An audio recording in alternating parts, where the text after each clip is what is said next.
that, Kat. I think we're just seeing Oh, the. Oh, There we there go. you There we go. go. oh, here. Now Hey, we're here. everybody. See Okay, now, if fine. everybody gives our tip jar a tip, we can afford a second Vimeo lesson, so other people can But advance you know what? We might the speeds. like you're saying that, and it's like, will we spend the money on a Vimeo license, or Will will we it buy go to wine? I don't the know. You know what? cat I don't know. and wine fund?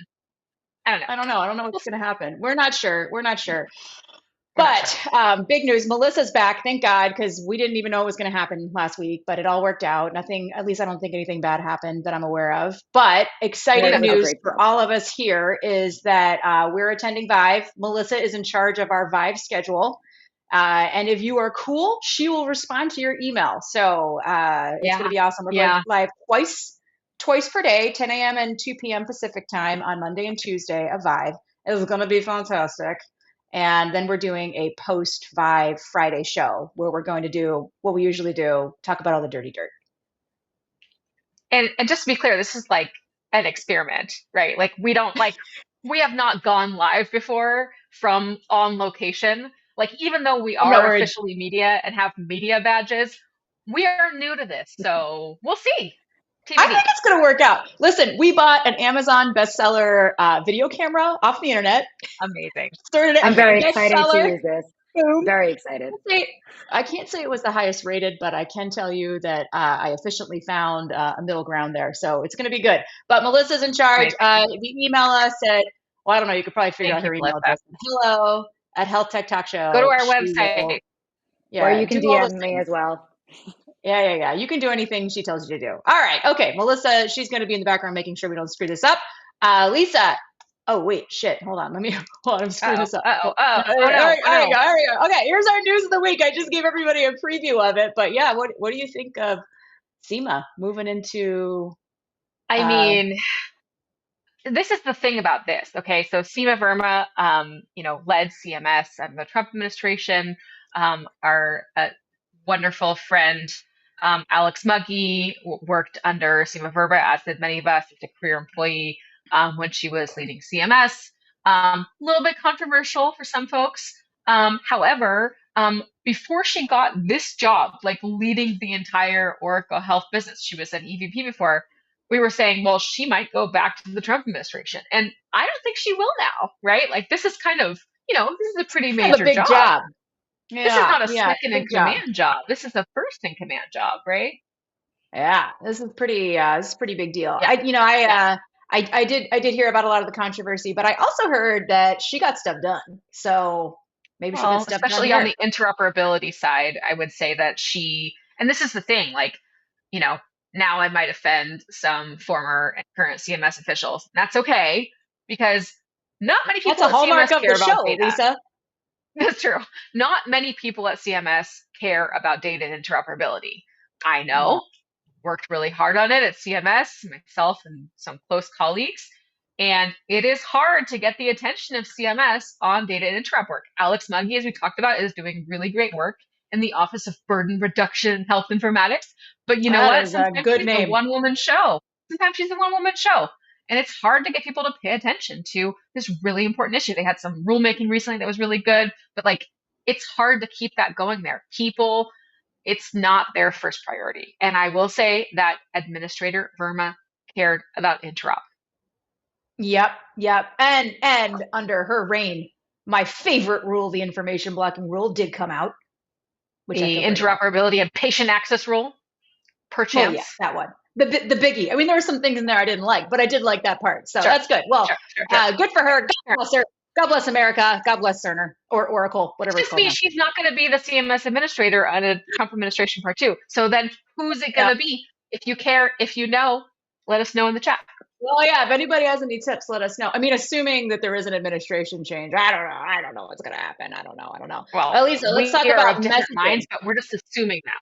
We're assuming. Yeah, we're just hearing some Oh things. boy. I don't know. Because we did find out the other week that women can't be president. So, this is what's going to True. happen. That's fine. It's okay. We'll see what happens. Guilty issue. Maybe later. I don't know. But okay, so let's talk about messaging. So we hear that prostate cancer is now not going to be called prostate cancer. Oversimplification. But what do you think? I mean, cancer is solved, right? We No, solved cancer. we could just call We it. won. We call it something else. We'll just call it something else. I agree. A plus. This All is right, a moving real on. cancer moonshot. This is a real cancer moonshot. You just call it something else. Perfect. Solved.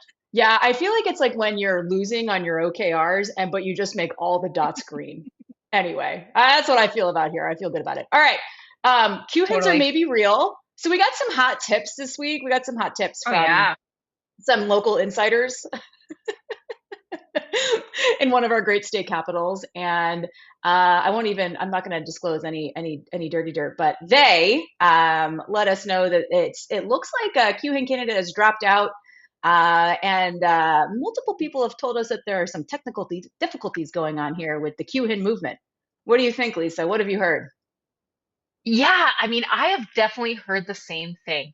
The thing is, Mm. when you say like, we did it, we won, claiming victory, mission accomplished, it doesn't always mean that you actually did it, right? It takes time. And to be fair, right? Like things like this, like movements towards interoperability, takes a lot of people getting involved, being willing to do it, being willing to take a leap, right? There's a lot involved there. And it's also about like getting people on board. That is really hard, as we know. As two former PR coordinators back in the olden days, Kat and I know how hard Old it is to time. get people to pay attention to ideas, right? It's really freaking hard. And you need a Yeah. lot of people to be on board on the same page. And so, um, yeah, there are some issues we have heard. It is not working great, and not everybody is doing it, obviously. Early days. Early Looks like we days. have a question Early from days. a really close friend of the show, Catherine Wickenhauser, Part of the about show. um, whether this is a new shirt that will be available soon. We'll have to, I don't know. Do you think I is don't there know. a market for it? I don't I know. don't know. I don't Maybe. know. We might have to make it Maybe. look a little bit different. I feel like it looks way too Maybe. close to the Yeah, maybe. current Maybe. state. We'll see. We'll find some other charity to donate to if we determine there's a market need. I do love that the cat's like IDK. I feel Is good it? about that. I don't know, but we know there's some dirty dirt going on here, some drama llamas, and we'll see what's what. We also other big conversations on the street, as Lisa knows, is people concerned about the potential administration change, and Right. Tefka wasn't exactly the golden child of the Trump administration, so there are some concerns. Which unfortunately, Well, and election years let's be always. specific here. Let's be specific here. Don Rucker, former national coordinator, will tell you, if you even if you don't ask what his opinion about Tefka is, and it is a no, it is a big negative. So he has been out there talking and saying what he thinks about it, rightfully, and he's a no. So for a redo, for a new administration, I have to imagine that this would be an issue for them as well. So Yeah, in these are the fact, if problems you of just implementation. This is hard. if you want to just Google Donald Rucker and Tefka, you will get all of Donald his Rector recent Tefka. op-eds. I Right. just did it. Why a former ONC chief thinks Tefka is inherently flawed. Former ONC chief on Tefka and the dynamite of fire. I mean, it's all there. It's all there for you. So if anyone is Love it. interested, and who knows what'll happen, right? Everybody's doing a lot of speculating. I guess we're Who bored, knows? but there's some interesting drama out there. But Catherine, we will let you know about the T-shirt situation. I know that's what everybody is concerned about. Yes. Okay, so this is a fun thing. All right, everybody knows about Health Policy Valentines on X, formerly known as Twitter. This is Boo. like a great, awesome thing, right? It's hashtag Health Policy Valentines. Everybody should do it really soon. The thing I wanted to say about this, Lisa, is that when I saw this, I was like, is the Kaiser Family Foundation like co-opting Emma Sandoz Health Policy Valentines movement? What do you think? Do you think they're in cahoots? So yeah, so I mean, I know all these people, and obviously had the great honor of working with and being at a health policy school for a brief moment in time with now Dr. Sendo, who is very credentialed and wonderful, doing amazing work in North Carolina. I think she's probably okay with it, but I do feel like they should be like credit to Emma. You Yeah. know, it kind of sucks when like you put something out there that was like really like at that time. This is back in the olden days, like a viral sensation amongst health policy nerds on Twitter, right? Like, come on, like give the credit where credit's due.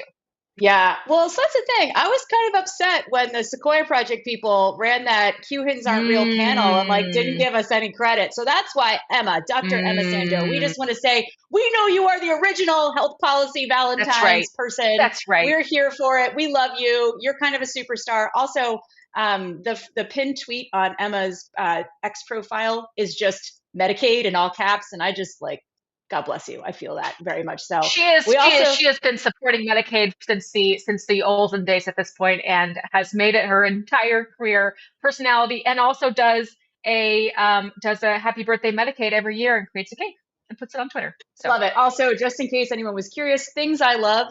This is from Emma's profile: Medicaid, states, and salad. God bless you. We also want to be yeah, clear. Tom Novak would like everybody to know that there was a year, I don't know what year it was, that he was declared the winner of Health Policy Valentine's competition on the internet. God bless you, Tom true, Novak. true. All right, what do you think of Yes. this? What do you think of this? I. 23andMe share price Well, being basically I zero. feel great. I feel great that they have my genetic information personally. I think it's great. Probably nothing's going I'm to fine happen with to it. it. Probably not. Probably hasn't already been. I mean, there was already a hack, right? And so it was already like released into the world. As I think I They've said already got last you. week, um, no worries, guys. Like, I know I'm Jewish. 23andMe knows I'm Jewish. Congratulations. Like, you got me. But that's really all you're going to find out about it. And so, great. Yeah, not great that they have our genetic information of many people. It definitely gives you pause about how these data are shared, and what happens when companies go into like serious, financial troubles. They make bad deals, they sell off data. You know, it's rough. It is rough. And just to be clear, comment from Tom Novak, he won the Health Policy Valentine's competition in the year 2013, just in case anyone was curious. So shout out there. But yeah, no, so Totally. I mean, another thing about the 23andMe thing is, part of it was like the business model, right? Like our DNA doesn't Yeah. change.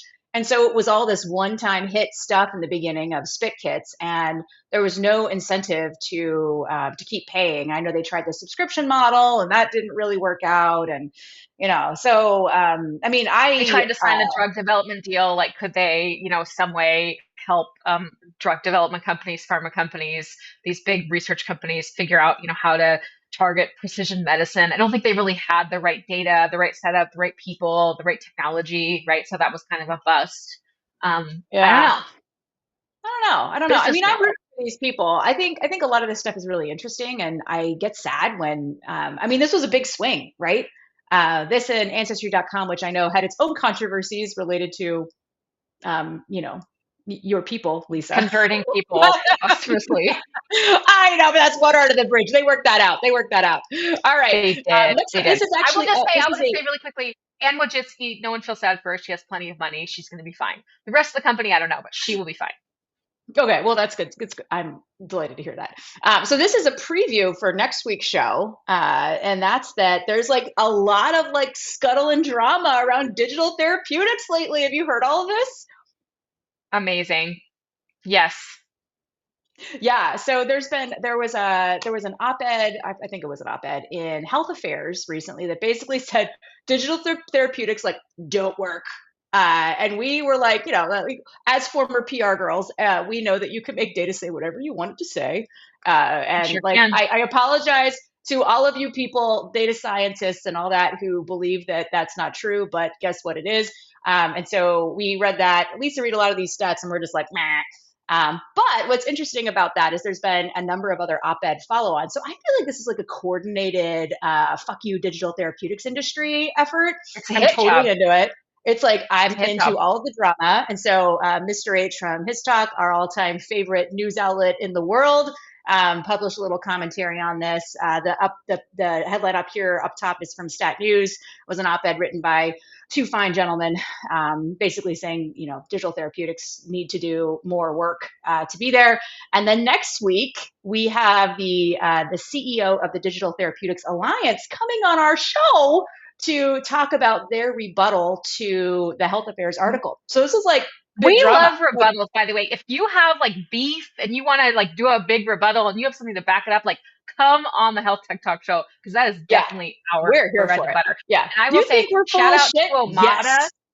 Yeah, But also shout out to Omada, who have been around forever in this space and have been working really, really hard to get like high quality studies and evidence for their work and for their kind of digital therapeutics. This is also, again, like a business model problem, right? All these companies went after reimbursement and they're like, I want specifically like a Medicare code that will like pay for my thing. And that's just one way of getting reimbursement and actually bringing your product into healthcare treatment, into care delivery. And so there's so many issues here. I'm excited to talk about next week. Yeah, I'm excited to hear what the dirty dirt is, like what the assumed coordinated scheme is, because I really would love this sector to succeed. Like I think there's so many unique applications, not even Same. unique, right? Like rural health, Right. like Right. sorry, not all of us are gonna fly into a large urban medical center to like do stuff. So I'm excited. It's a CEO Andy. Oh, I'm gonna butcher his last name. Mohair? I don't know. Oh, Whatever. He can tell us next week. I'm excited we'll for it. find Okay. out. All right. He And can then tell us. the next piece of news is very exciting because we got a tip off from our next guest that this happened, that the HTI1 rule was kicked back to OMB, and we were like OMG. And then later in the week, our friends at Politico and basically the whole industry was writing articles about it. So this is a good segue because we can introduce our next guest, our first of two. Da-da-da! Alia from Oh McDermott. Yeah. So Hello.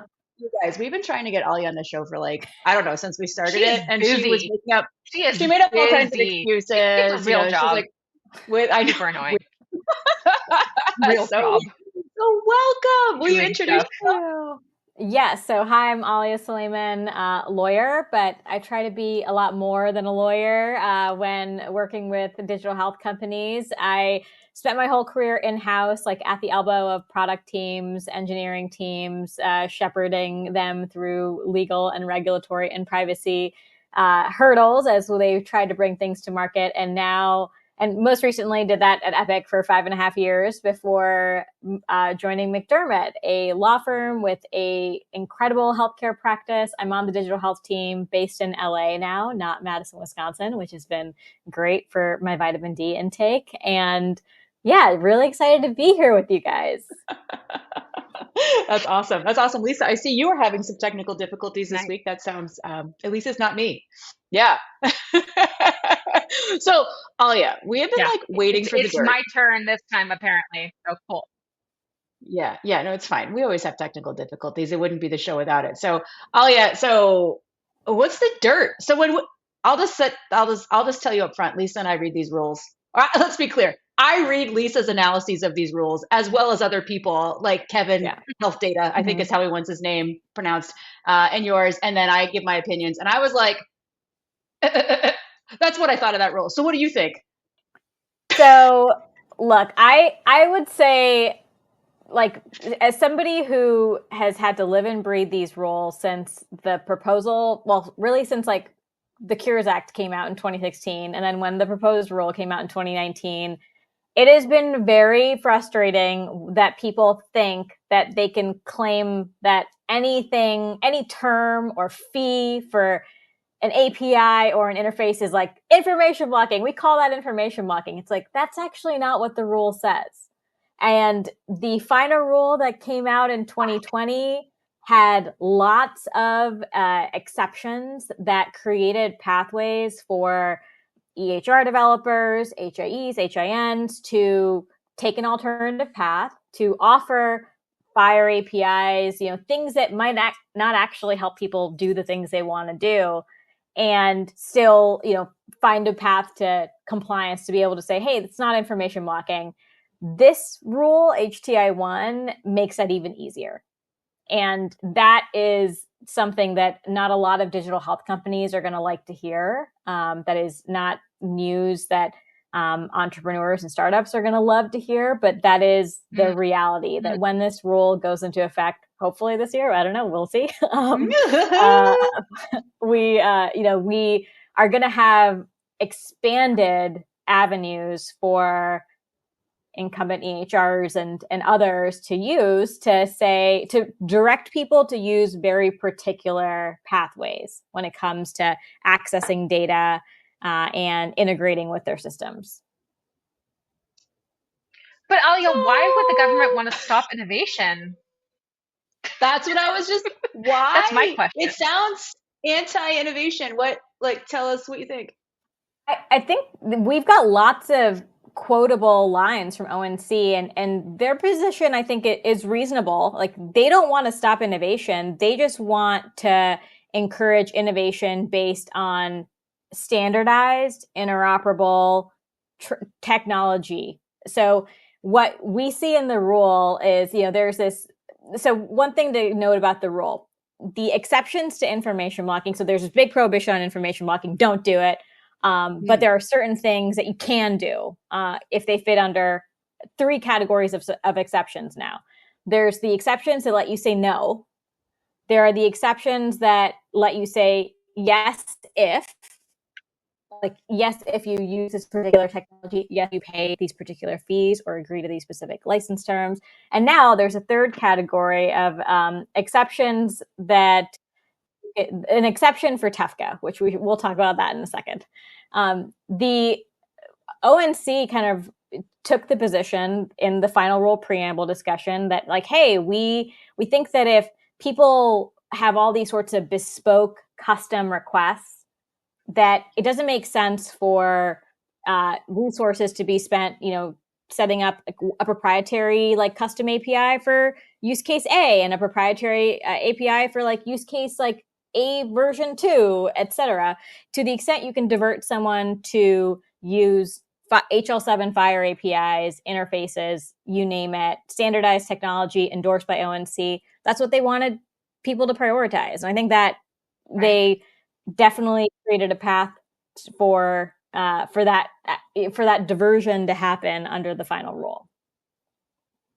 But what happened? So, I mean, there's a real like APA style problem with HTI1 that just my favorite, as everyone knows, the Administrative Procedures Act. Love it. It's great. It's amazing. So much good stuff. What happened? Okay, so I just like really love being here with you guys because like you care about this stuff, and this is like, and I care about it too. Like this is the kind of like highly procedural like drama that I love procedural drama. Yeah, so big fan. We should, we should just post. We should just screenshot Lisa's text to me about this stuff because it is like nerd central. Like, I don't know, but keep going. Okay. Okay, so what happened? I'd love to see it. So the Government Accountability Office, GAO, sent a report to Congress on January 25th that flagged a problem with HTI1. They indicated that there was a discrepancy with the stated effective date in the rule, which is February 8th, 2024.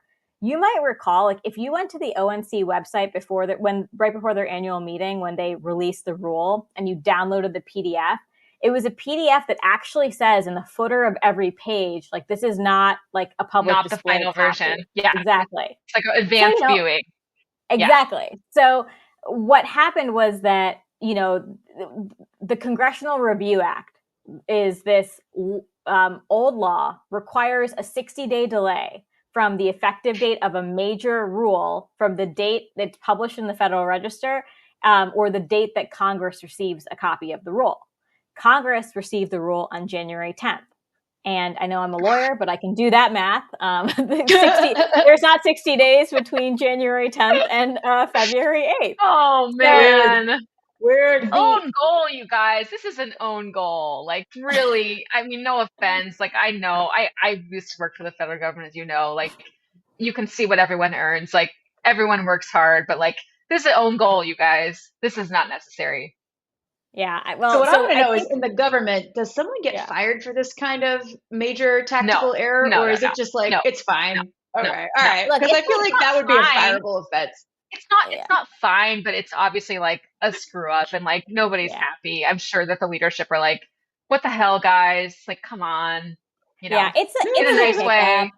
Yeah, I mean, I totally agree. I hope no one gets fired for it. I think at the end of the day, what probably we'll see is just like a technical correction that adjusts the effective date to what it really could be at the earliest, which is March 10th of this year. The only weird thing that I don't quite understand, and maybe there are some policy wonks out there that do, is the rule is in pending status. Like if you look at the OMB like reviews page for it, it looks like it's in pending status. Maybe that's just what they need to do to make the technical correction. But I've had lots of organizations ask me like, are they going to reopen it up? Are they going to tweak a couple things here or there? What do you So I think? think it's not out of the I think it's not out of the question. I don't know the exact technical answer, and I would love if some other even nerdier person would comment in the chat here about that. We do The have nerdy problem is, fans. yeah, we I'm not- really do. So please speak up, you guys. And you can also send us an anonymous text if you want. We won't tell anyone. Um, so the thing is, right, somebody is looking at this. And if they look at it and they're hearing at like obviously Ellie, if they're hearing like more and more like, hey, this is really problematic and they made a mistake, well, are they going to try to do something to take it off the rails? I think it's possible. I think it's probably most likely there'll just be a technical correction, like you just said, but any kind of extra scrutiny, Congress paying attention, that could be not great. I don't know if it'll happen. We'll see. Yeah. Yeah, I mean, I know we've talked a lot about information blocking, but one of the, Lisa, to your point about, the scrutiny, one of the most commented on parts of the proposed HTI-1 rule was their AI regulatory framework.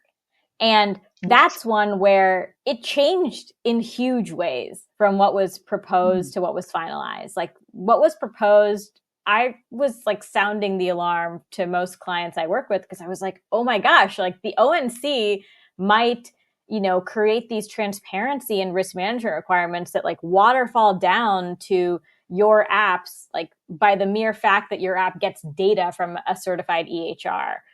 That was Right. how broad you could interpret what they proposed.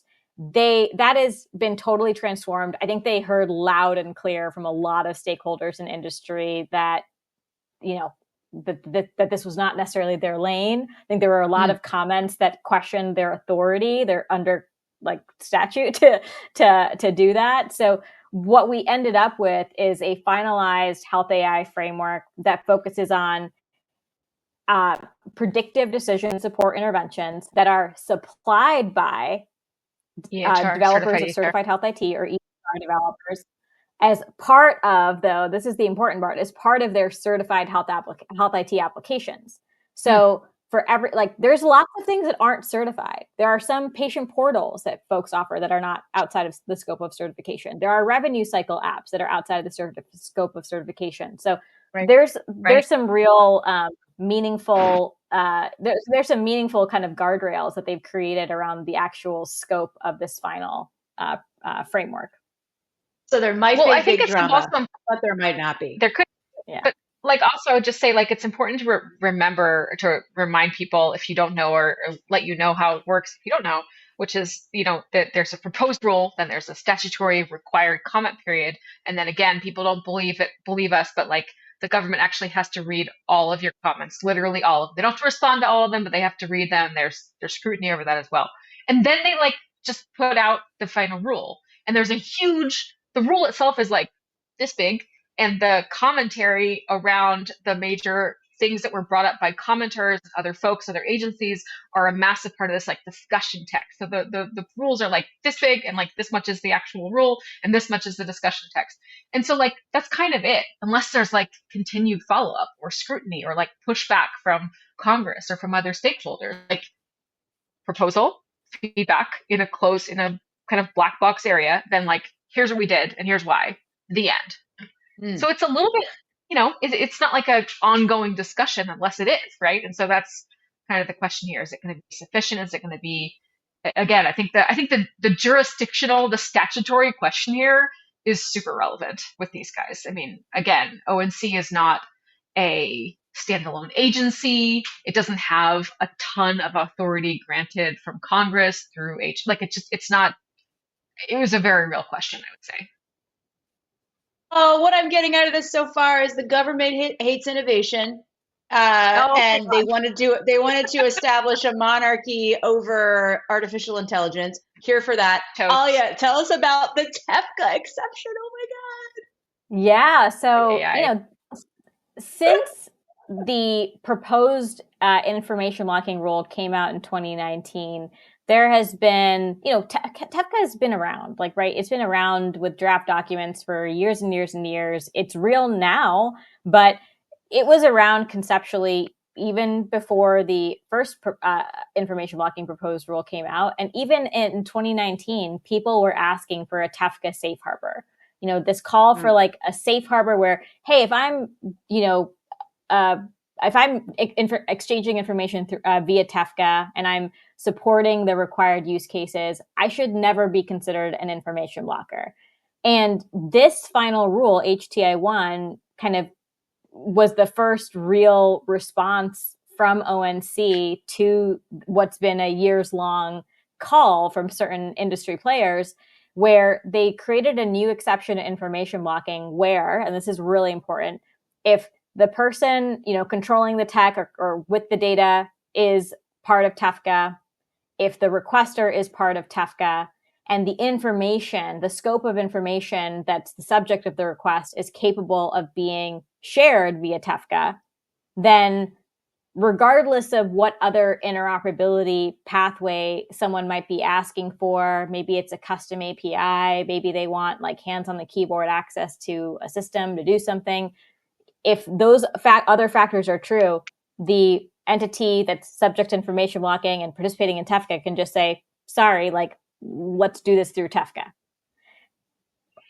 I'm guessing that you see like some, issues with that. Like there's a lot of use cases that digital health companies have that aren't going to be satisfied by, receiving data via a national interoperability network. Like there's some times when people need to actually send things back bidirectionally or, a query-based exchange will not be sufficient. And also, it's just, and they can say like, oh, it's going to be required in the future, but like, it's not. And it's going to be a really slow roll to getting everyone, all of the possible players on board, even with Epic being one of the QHINs at live. It's still not sufficient for the entire network. Yeah, how I interpret that is, as someone who does like big data deals, right? Is that was just a really, really impressive and clever way for some of the QHINs to information block broadly. Which I know is not the point of the information blocking rule and TEFCA, but objectively impressive. I think that's bad for data exchange across the country, but that's my opinion. Lobbying exists, and it's often really, really successful, is all I will say to that. Yeah. Here in the United States of America, we have legalized corruption, and it is called lobbying. And we're basically unregistered lobbyists, so like, don't at us. Sorry. Oh yeah, I don't know. These are all our opinions, not yours. Hey, I'm here. We're all friends here, and look, my like policy take on this is that I think that there is some signaling we can take from ONC that there are certain types of interoperability activities that are being prioritized and are being, sort of spotlighted as good investments of time and resources, whether that's like, hey, like use standards-based APIs and interfaces, or hey, sign up to TEFCA and support the various exchange purposes. I think there's a lot in this rule that indicates that there are some interoperability pathways that have preferred status, with our friends in government. Yeah, that's a fantastic point. And just to note Catherine's comment here, that we all, a lot of us agree there shouldn't be one interoperability mechanism to rule them all. And hopefully we are all on Team Interop, and I could not agree more. Yeah, awesome. Love it. Well, Alia, what else? Give us some parting words. We gotta keep our time here. Yeah, even though I would love to do this for like another hour. Yeah, with like 900 pages in the first PDF that dropped, we could do it for days, probably not another hour. But all I'll say is like again, I know we kind of have been a little bit of a like maybe downers for if depending on the part of the industry you sit in with respect to what's in HTI1. With that said, like there's still lots of stuff. Like there are lots of things that are possible because of these rules. Like, hey, like EHI export functionality. Like we could, like that's a Great. thing now. That's real. Like as of December 31st of last year, like Good whole news. individual patient, whole populations of patients, like all their data exportable in a machine readable format. It'll take certain organizations with certain resources to make use of that, but it's real and there and available. Mhm. So all that to say, like there are opportunities created by these rules, like any regulation. And so my recommendation is that folks try to, dig deep. Hey, call me. Like we'll look together and figure out where those opportunities are for you. It's not all doom and gloom here. Yeah, call Nice. Alia. She's we have a lot of favorite lawyers, as everybody knows, but she's like our favorite lawyer. So It's right up definitely there. call her. Definitely call her. She's the best, and she's really nice and fun. And I think she should uh, be like president. I would vote for you for sure. yeah, well, no, Lisa, we know that women can't be president. So, Yeah. but That's if true. they If could, they Alia, you could, should. I would totally vote for you. Wow, that's like the nicest thing I'm going to hear in 2024. So thank you. There you go. There you go. Absolutely. Well, Anytime. another nice thing to talk about in 2024 before we move on to Margaret and we stay right now for a second in nerd health data exchange land is that Michael Marchant actually, one of the comments here, as you know, he came onto our show to do a rebuttal of the previous show talking about the data exchange framework. And our good friend Ritesh Patel had commented that he heard the UCs were doing something different. He came on our show. Sounds like he and Timmy collaborated, Leslie. and Timmy Leslie Yep. from Blue Path Health, Collecting for Better Health, Connecting to and Better Health. the UCs have signed the data sharing agreement. So look at the Health Tech Talk Show, bringing people together, I doing mean, stuff. Oh my God, I don't even know. we are actually changing lives. So it's amazing. And congratulations to the UCs and good luck, Godspeed to the data exchange framework. We are clearly supporting you guys, even though we were like, I don't know, but we've actually now We made don't know how the it's gonna data work. exchange framework happen. Amazing. We don't know. All right, Alia, you're the best. Thank you for joining us. Alia. Thank you. Keep doing the good work. See ya. Margaret. Margaret, welcome. We're so excited to have you. Margaret is from Flare Capital, and we're going to let her actually introduce herself so we don't screw that part up. Awesome. Thanks for having me. Super excited to be here, and what a great panel to follow. Great conversation. I'll be quick, but yeah, Margaret Mullen, we're principal on the Flare team. We're a healthcare technology and tech-enabled services venture capital fund. And we're early stage investors. So we're typically seed A and B investors and investing for the full life cycle of the company.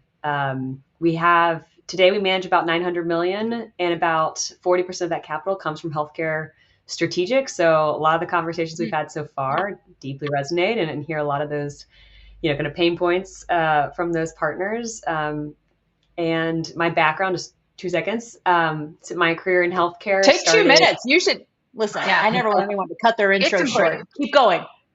Well, I think it'll be relevant to the conversation today because I spent the first part of my career on the provider side in clinical operations, trying to help clinicians and people working within the health system figure out how to more efficiently get patients to where they need to be, and then once they discharge, what resources, supplies they might need after the hospital. So that certainly has shaped kind of the way I think about opportunities and needs in the healthcare world. After that, I worked at Oxeon for a couple of years and recruited executives to early stage healthcare companies. Awesome experience. It was kind of my foot in the door in the startup and investing side of the world. I went to business school, worked at a couple other funds, and then joined Flare about 3.5 years ago. So it's been a wild ride. Good to be here today. Wow. Nice. Well, thanks for coming on. We also harassed Margaret on the internet to come on the show. So here she is. Yeah. Here we are.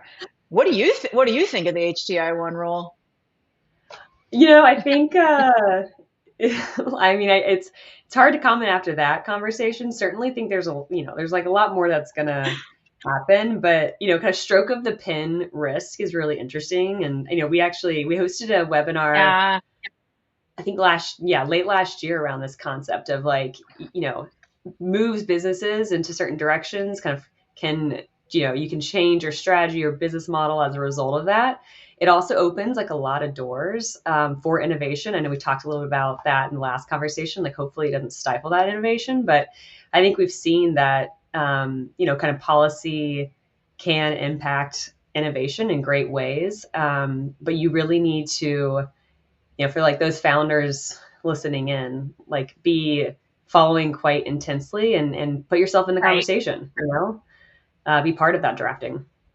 That's what I was going to ask is like, I've worked with a number of different digital health companies, technology companies in the space on this. And I am like, as Kat knows and mentions often, I am like a big policy dork and I'm really obsessed with the world of like I got involved in the space because I was a marketing leader at a big EHR company and was really fascinated by the effect of regulation and policy on the business because it's a very highly regulated business and you could see the business model having to change and adapt as those programs, as those policies, as they change.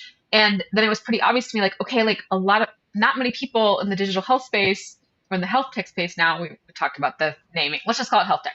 In the health tech space are really able to dig in at a deep level to this policy space. Your first 10 hires is probably not going to be a policy analyst. Maybe it should be, but kind of how do you help founders really think about this? Like you said, you're trying to help them from a funding perspective, from a VC perspective, like giving them some kind of direction. Like this is a big thing for many of these companies. Oh yeah, no, definitely. I mean, it's a great question. I think, there's like a lot of different ways to go about doing it, whether it's you're building a company kind of in the tailwinds of a policy change or like your company is directly impacted by a child, you're like mid building and you're having to pivot and change and reshift your contracts. I think a lot of what we do, and, I kind of maybe at the start, just emphasizing our partnership and our partners that we have. It's a lot of like surrounding our companies with advisors, with people that are far more experienced and experts here and like living it day by day and seeing like from the inside's perspective, like here's how we're even shifting our business at a payer to think about the implications here. And so I'd say like, first and foremost, certainly I'm not the expert in the room. So I do my best to try to connect those founders with the real experts and the ones that are kind of living this every single day and deep in that world. But I think as founders and CEOs, you do, it's like super important for you to be in those conversations. So like I work with a company in the maternal health space and, there's a lot going on in the maternal health space right now. And I think there's weekly conversations. There was a webinar just even this past week around kind of innovation, women's health and what's going on in the ecosystem. And I think like the founders that are being, spotlighted it's fantastic. Like, and not everyone's going to have that opportunity, but, try to get yourself into the room and go to events, speak and share your opinions and kind of build that platform for yourself. Because I always say, Margaret, I always say that they should, I mean, especially if it's right in your space, I'm like, you need to be involved in that public comment, that engagement perspective. You can also, there's like ways for you to have conversations with those government employees who are making those decisions as well. It's not guaranteed, but like they all have like public contact and they have ways for you to reach out and schedule meetings if it's of relevance to what you're doing. I mean, you need to also be in dialogue there and you should be commenting. You are allowed to comment as a health tech founder, like anyone else. Like you can be the experts. Totally. I comment. So, Yeah. I think there's always like, things move slow in government. So there's that balance of, kind of I actually was talking to somebody else on a panel this morning and it's like the bottoms up and the top down approach and like bottoms up, like build your company, get awareness, surround sound, like build the user base and then take that and hopefully can make things happen a little bit faster on the policy side. Absolutely. I do a lot of work with more A to C startups. So not like, not super startups, but That's the same thing we tell them too when they're like, we want to, we want to go after government stuff. We want to go after states. And I'm like, well, you really need to have some results with like actual users first, like your hospitals. And then even that, like, what's the user base beyond that? So totally agree. Awesome. So Margaret, what are you super excited about right now? You've been talking about women's health stuff, but I know you do a lot of different things. Yeah. I mean, passionate about women's health. There's a lot of opportunity in that space. We made a couple of investments already. I think there's tremendous opportunity in, I think, fertility still today, menopause, kind of the full journey of a woman throughout their lifetime. So super passionate about that. We have investments in, a couple of those spaces and areas, but, half the population can't, solve all of their needs. And so Such a niche. really Isn't it such a niche? Women? It's like so Real weird. minority group there. Real minority group. Exactly. So I think that there's like plenty of room for a lot of companies to exist in that space. But yeah, no, I think, outside of women's health, spent a lot of time thinking about, virtual care and kind of solutions that where we can use technology to essentially create more access and actually shift the needle on outcomes. And actually I saw a stat earlier this week, like 72, it was interesting, 72% of people get similar or like respond, they get the similar outcomes from their virtual care visits than they do their in-person, which I think people, Right. typically don't believe that. So I think there's still going to be a population that benefits from virtual care. So I'm really excited about that space. And specialty care models, which I think is, some of those are virtual, some of those are in person. Nice. What do you think of AI? AI In is general? a topic for everyone. Yeah. Just in I think general, that- like blockchain. I don't put it on the Blockchain. blockchain level. I think like it's funny. Gen AI was certainly like on everyone's talk track for, and maybe it's still on some people's talk track, but I think I think it AI is still here is. to stay. Yeah, yeah. It's an enabling technology. Like it's not going anywhere. Healthcare has so much Strong agree. opportunity. Yeah, nice. I just like, it's there's so much opportunity to have technology in healthcare, and AI can do so many amazing things on like payers, providers, pharma across the board, and AI is one way to do that. Like I like that succinct, like it's not going to save America or the world type Yeah. of statement. I'm into it, totally into it. I just got a hilarious comment that I got hate mail about trash talking lobbyists already, so it's already happening. It's already happening. Good. Yes.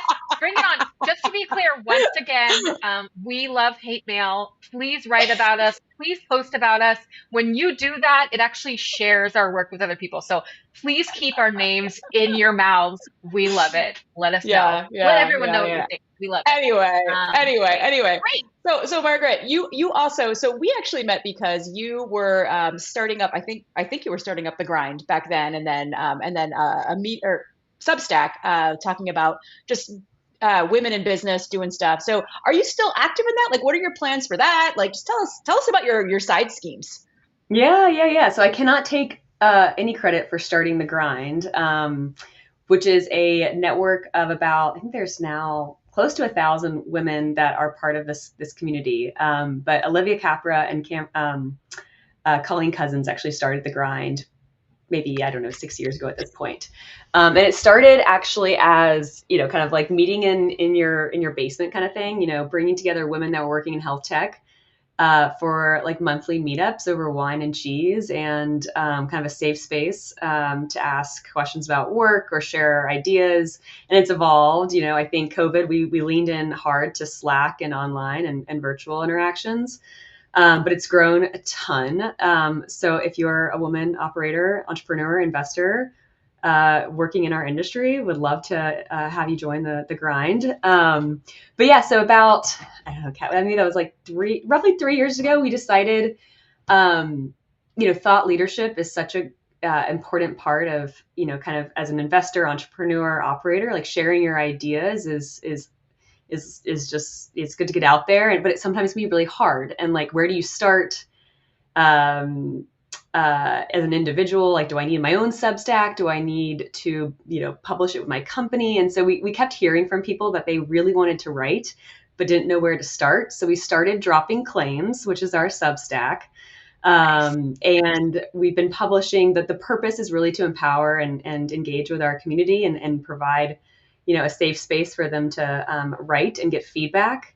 So there's a couple of editors that the co-leaders of the grind are the actual editors, and will help some of our members essentially come up with ideas, brainstorm, pull pieces together, and then publish them. So our first couple of posts were focused around, finding your seat at the health tech table as a woman and finding your voice. What are the different voices you might have? How do you kind of think about building your presence? And it's evolved. So we've done kind of more professional development focused pieces, and we've done more, kind of like subject matter deep dives. So we did one on the opioid crisis, SUD market. And then again, a lot of like board experience. I think we get a lot of questions within our group because we're, considering joining boards or maybe on boards, or, trying to figure out like where, what do you say as a new board member? How do you get training? And so we try to listen to our members and put stuff out there, but it's been super fun. And Kat, yeah, it was fun to collaborate. I think we've taken a little bit of a pause as the new year starts, but we're trying to get back out there and publish some pieces. Yeah, awesome. Well, we're into it. We'll follow up in our show notes post where people can get more information on the grind and collaborating with y'all on putting out some pieces. Okay, real life investor stuff. So a lot of people think it's like super glamorous, and you guys are mean and you like throw people out and rah rah rah. So tell us, like, what's the real deal? Like, what's the best and worst part of your job? Ooh, best and worst part of my job. Okay, so best part is you get to meet just incredible people and learn about, like, as we talked about earlier, they're the experts. They're the ones that are living this every single day and have so much passion. So I get to learn about new things like every second, it feels like. The hardest part is I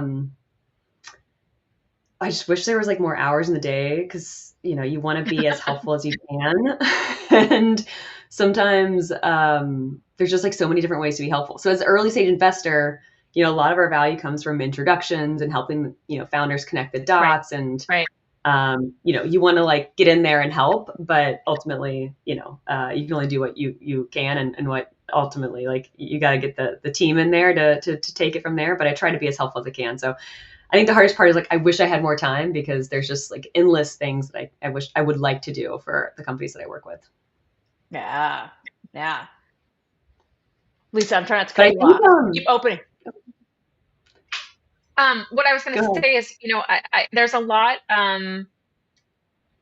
continues to be a lot of awareness, increasing awareness of the fact that women and underrepresented people just simply are not getting funded. And I don't want to make that your problem because you're a woman who's an investor, but I do think that it's the problem of everybody who is investing money and in this field, and a lot of those people are men. And yet we are still here. And there are all these structures, there are all these structural things that stop people from being able to take a huge amount of personal financial risk in starting a company. And women definitely sometimes and underrepresented people in general with less access to wealth can't do that, right? You think about it all the time and hear about it all the time as well. Like, any thoughts on how we actually move that needle? I really do think it comes down to like some bigger structural issues, both in the society broadly and then also in the way that the venture capital model works. But I'd love your thoughts on that. Yeah, I think it's a super important question to ask.